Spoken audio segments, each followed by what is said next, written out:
हाफिज सईद साहब, प्रोफेसर हाफिज सईद को एक और मुकदमे में 10.5 बरस कैद की सजा हुई है कि इंडिया ने मुसलसल प्रोपेगेंडा कर करके कुछ तो ओबामा ने लिख दिए ख्यालात। जी हाँ।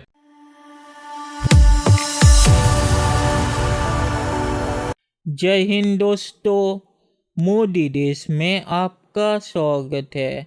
आज पाक मीडिया हाफिज सईद के बारे में बात कर रहा है। आपको पता होगा कि हाफिज सईद ही था जिसने मुंबई में हमला करवाया था, तो उसको ही आज पाकिस्तान ने 10 साल की सज़ा सुनाई है। और इस पे पाकिस्तानी मीडिया की प्रतिक्रिया देख के आप हैरान हो जाएंगे। पाकिस्तानी मीडिया कह रहा है कि हाफिज सईद ने कुछ नहीं किया था और हाफिज सईद को ये सज़ा भारत के प्रोपेगेंडा की वजह से मिली है। दोस्तों, ये वीडियो बहुत ही मज़ेदार है। इस वीडियो में पाकिस्तानी मीडिया ने अपना असली चेहरा दिखा दिया है, तो इस वीडियो को आप पूरा ज़रूर देखिएगा। तो चलिए और इंतज़ार ना करके ये वीडियो देखते हैं। हाफिज सईद साहब, प्रोफेसर हाफिज सईद को एक और मुकदमे में 10.5 बरस कैद की सजा हुई है और ख़ास तौर पर उन्होंने कश्मीरी मुजाहिदीन के लिए बड़ा काम किया, उनकी अखलाकी सियासी मदद की। हाफिज साहब को या उनके साथी हैं या मुजाहिद या दूसरे लोग, उनको सज़ा होने की वजह यह है कि इंडिया ने मुसलसल प्रोपेगेंडा कर करके अब पिछले जो 10 साल पाकिस्तान पे गुजरे थे ना, वो आपने कुछ तो ओबामा ने लिख दिए ख्यालात, जी हाँ, सामने आ गए। ये जो 10 साल टेन्योर था पीपल्स पार्टी का और नून लीग का, तो उसमें ऐसी कोताहियाँ हुई कि हमारी सफारतकारी चुप रही, ख़ास तौर पर नवाज शरीफ के दौर में। तो जिसको मर्जी इंडिया ने दहशतगर्द करार दिलवा दिया, कभी वो बहावलपुर वाले जो साहब थे उनको, कभी हाफिज सईद को, और इंटरनेशनली कहलवा दिया। अब चूँकि जब इंटरनेशनली आपको दहशतगर्द कहा जाए तो ज़ाहिर यहाँ भी मुकदमे बनते हैं। अब उस मुकदमे का फ़ैसला एक जज साहब ने किया, ख़ुसूसी अदालत के जज ने किया। वो जो सज़ाएँ उनके दी हैं, मैं समझता हूँ कि उनके ख़िलाफ़ अपील तो हो सकती है, मगर कानून का एहतराम भी करना चाहिए। यानी इन सज़ाओं के ज़िम्मेदार भी नवाज शरीफ ही है। नवाज शरीफ इसलिए ज़िम्मेदार है कि नवाज शरीफ ने जब हाफिज सईद साहब को, मैंने अर्ज़ किया ना कि उन्हें एक बड़ा ख़ास तबका, जिहाद करने वाला तबका बहुत पसंद करता है। तो नवाज शरीफ साहब लोगों ने ये किया कि जब हाफिज साहब पे इंडिया इल्ज़ाम लगा रहा था, ये नवाज शरीफ लोग चुप रहे। जब हाफिज साहब का मुकदमा वो इंटरनेशनली लेकर चला गया यूएन में और हाफिज साहब को दहशतगर्द करार दे दिया गया। अब देखिए, पहले नवाज शरीफ इनसे वोट भी लेते रहे, अब फिर उन्होंने 2018 के इलेक्शन में मिली मुस्लिम लीग के नाम से इलेक्शन बनाई थी। ठीक है जी, बिल्कुल ऐसे। तो गुजारिश ये है कि ठीक है, उनको सज़ा हुई है, एक पाकिस्तानी जज ने दी है। मैं अदालती फ़ैसलों पर तो ज़्यादा तबसरा नहीं कर सकता, बिल्कुल ऐसे। लेकिन मुझे ये अंदाज़ा है कि अपील में जा सकते हैं वो।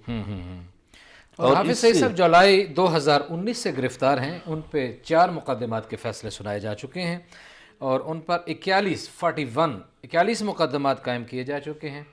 4 मुकदमात के अलावा बाकी छोटे मोटे 24 मुकदमात जो हैं उनके भी फैसले हो चुके हैं। जबकि 2 फरवरी को इसी जज जनाब अरशद भुट्टा साहब ने 2 केसेस में उनको 11 साल कैद और 30,000 रुपये जुर्माने की सज़ा सुनाई थी। अच्छा, पूछना ये है कि आपने ये बताया इंटरनेशनल कोर्ट ऑफ जस्टिस में दहशतगर्द करार दिए गए और इस वजह से भी ये सारे मुकदमात हो रहे हैं, तो इनका कोई FATF से भी कोई ताल्लुक बन रहा है? बिल्कुल बन रहा है जी, क्यों नहीं बन रहा। देखिए, FATF के हमने 27 में से 22 निकात पर अमल किया था, 5-6 रह गए। उसमें सबसे बड़ा था मनी लॉन्ड्रिंग। दूसरा, वो मुकदमा करते थे कि आप दहशतगर्दी के खिलाफ लड़ते हैं, आपकी कौम, आपका अफवाज कुर्बानियाँ देती है, लेकिन वो जो हाफिज सईद दहशतगर्द गया उसका क्या किया, तो वो जोड़ रखा था उनसे। तो अब मेरा ख्याल है सज़ा उनको हो गई है, उनके साथियों को भी हो गई है। तो आज जो हमारी लिबरल क्लास है वो तो पता नहीं क्या कुछ कर रही होगी सोशल मीडिया पे, मगर मैं समझता हूँ कि भारत में भी तो बहुत खुशी होगी ना हाफिज साहब को सज़ा मिलने पे। लेकिन पाकिस्तान में ज़ाहिर है जो लोग उनसे मोहब्बत अकीदत रखते हैं उन्हें दुख हुआ होगा। मगर ये एक अदालती फैसला है जिसका और हमें कबूल करना चाहिए। और यहाँ देखिए जो कश्मीर के हवाले से बात है, कौन सा पाकिस्तानी है जो कश्मीर नहीं चाहता? हर एक कश्मीरी, खुद कश्मीरी भी लड़ना चाहते हैं। तो हमने तो यूएन के एहतराम में रुके हुए हैं हम, वरना पिछले साल हमारे जो जहाज़ उड़ाने वाले लोग हैं उन्होंने Indian army chief Bipin Rawat को कर लिया था काबू और बता के छोड़ा। सही है, बिल्कुल ठीक है कि जनाबे वाला ये हम आपको मार सकते हैं लेकिन आपको छोड़, लेकिन अभी हम आपको छोड़। चलिए दोस्तों इस वीडियो पे बात करते हैं। तो पाक मीडिया जो कह रहा है कि हाफिज सईद को जो सज़ा मिली है वो भारत के प्रोपेगेंडा की वजह से मिली है, ये पूरी तरह से झूठी बात है। भारत ने हाफिज सईद के खिलाफ ऐसे सबूत यूनाइटेड नेशन और अमेरिका को दिए थे, जिसके बाद पाकिस्तान भी हाफिज सईद को जेल में डालने में मजबूर हो गया था। और इसी हाफिज सईद की वजह से ही पाकिस्तान को FATF के लिस्ट में डाला गया था, क्योंकि तब पाकिस्तान भी कह रहा था कि हाफिज सईद ने कुछ नहीं किया है और ये सब भारत का प्रोपेगेंडा है। पर भारत ने जब यही सबूत यूनाइटेड नेशन में दिए तब यूनाइटेड नेशन भी मानने पर मजबूर हो गया कि हाफिज सईद ने मुंबई में हमला करवाया था। और जिसके बाद ही यूनाइटेड नेशन ने FATF को कहा था कि पाकिस्तान को अपने लिस्ट में डालो, क्योंकि ये चीज़ भी साबित हुई थी कि पाकिस्तान हाफिज सईद को पैसा देता है और हाफिज सईद उस पैसों का इस्तेमाल भारतीय कश्मीर में अपनी हरकतें करने में लगाता है। और आपने देखा होगा कि पाक मीडिया भी कह रहा है कि हाफिज सईद को कश्मीरी मुजाहिदीन, मतलब कि कश्मीर में जो लोग भारतीय आर्मी के खिलाफ हमला करते हैं वो लोग बहुत ही ज़्यादा पसंद करते हैं।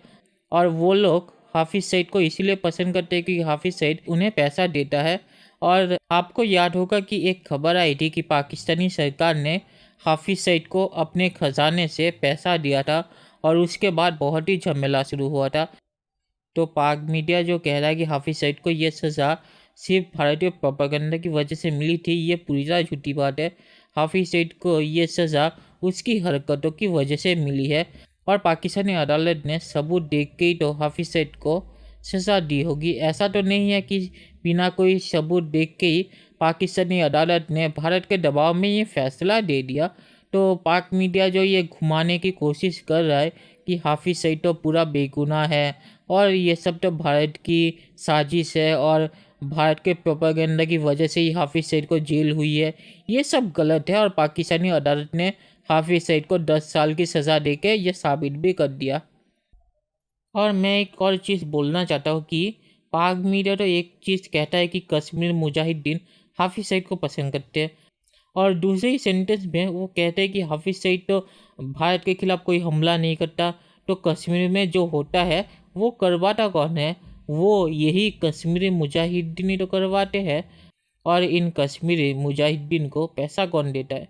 ये हाफिज सईद ही तो पैसा देता है। तो पाक मीडिया को ये दोगलापन बंद करना चाहिए कि एक तरफ वो कहते हैं कि हाफिज सईद कश्मीरी मुजाहिदीन को सपोर्ट करता है और दूसरी तरफ कहते हैं कि हाफिज सईद ने तो भारत के खिलाफ कुछ नहीं किया। और पाक मीडिया जो कह रहा है कि पाकिस्तान की फॉरेन पॉलिसी अगर अच्छी होती तो हाफिज सईद को सज़ा नहीं होती, तो ये बिल्कुल ही गलत बात है, क्योंकि भारत के पास ऐसे सबूत थे कि चीन भी मानने को मजबूर हो गया था कि हाफिज सईद ने मुंबई हमला करवाया था और इसीलिए चीन ने भी UN में कुछ नहीं किया था हाफिज सईद को बचाने के लिए।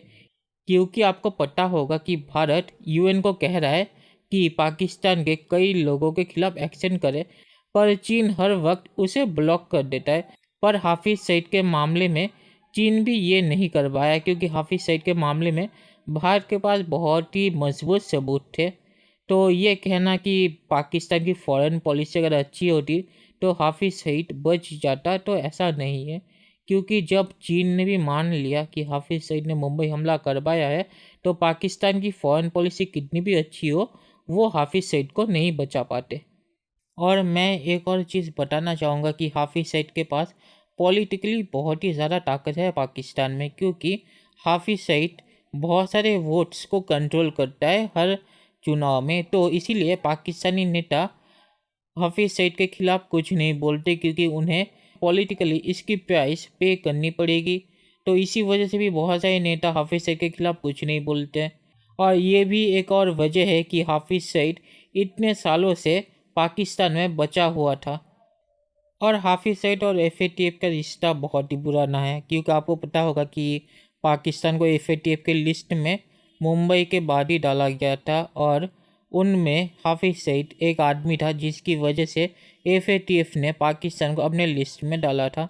तो मुझे लगता है कि फरवरी में एफएटीएफ का जो रिव्यू है उसमें पाकिस्तान हाफिज़ सईद के मामले को ज़रूर उठाएगा और कहेगा कि देखिए हमने तो हाफिज़ सईद को जेल में डाल दिया है, तो हम एफएटीएफ के लिए इतना कुछ कर रहे हैं और हमने आपने जो कानून बनाने को कहा था वो भी बना लिया है। पर एफएटीएफ का कहना है कि पाकिस्तान उन कानूनों को अपने देश में इन्फोर्स नहीं कर रहा। तो पाकिस्तान जब तक उस कानून को इन्फोर्स नहीं करेगा तब तक मुझे नहीं लगता कि एफएटीएफ ये मानेगा कि हाफिज़ सईद को जेल में डाल के पाकिस्तान ने कुछ ऐसा कर दिया कि एफएटीएफ उसे अपने लिस्ट से निकाल दे। तो आखिर में मैं सिर्फ ये कहूँगा कि हाफिज़ सईद के मामले में पाकिस्तान और क्या करता है ये देखने की बात है, क्योंकि पहले भी पाकिस्तान ने हाफिज़ सईद को जेल में डाल दिया था लोगों को दिखाने के लिए, और फिर कुछ सालों बाद फिर से निकाल दिया था। तो पाकिस्तान ने अगर एफएटीएफ के लिए ये नाटक किया है तो एफएटीएफ फिर से पाकिस्तान को अपने लिस्ट में डाल देगा अगर पाकिस्तान ने हाफिज़ सईद को जल्दी निकाला, क्योंकि एफएटीएफ को ही पता है कि पाकिस्तान कैसी हरकतें करता है। तो चलिए देखते हैं कि फ्यूचर में क्या होता है। तो दोस्तों इस वीडियो को देखने के लिए बहुत बहुत शुक्रिया, और हमारे चैनल को सब्सक्राइब करना मत भूलिएगा। Thank you very much.